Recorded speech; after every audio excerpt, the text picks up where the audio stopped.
Hi boys and girls, welcome back. If you don't know what it is exactly that you're welcome back to my monthly book recap.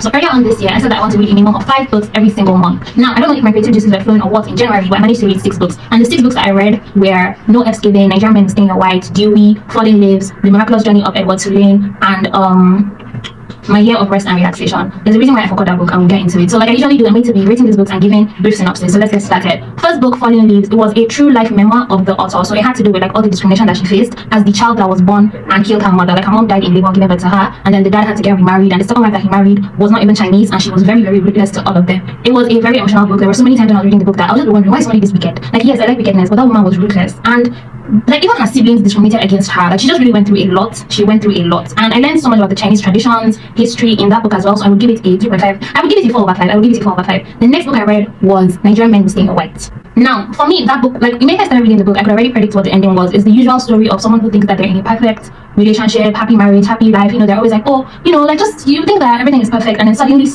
you discover that things are not as rosy as you thought they were. I've seen this play out so many times in Hollywood movies, so maybe that's why it was very easy for me to tell what the ending would be. So she found out that her husband was gay.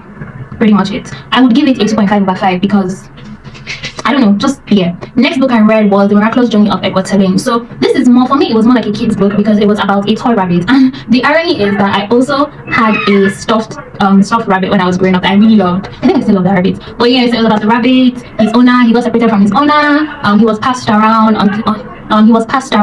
until so many years later he ended up at another toy shop, and then his owner, the daughter, that's to tell you how long it was, the owner's daughter came and selected him again, so he was reunited again with his previous owner, but this time he was belonging to her daughter. So it was a very, you know, it was a sweet story, but it wasn't anything.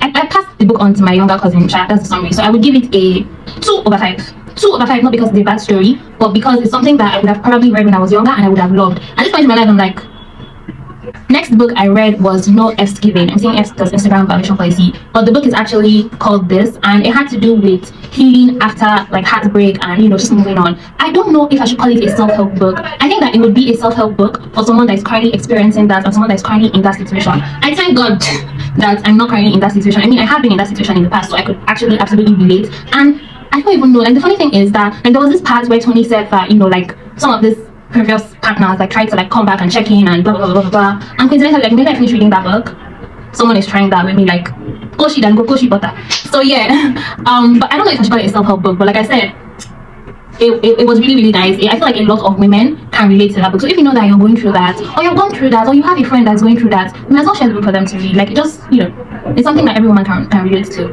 Next book I read was Dewey, and this was also a true life account of a town that found like a stranded cat.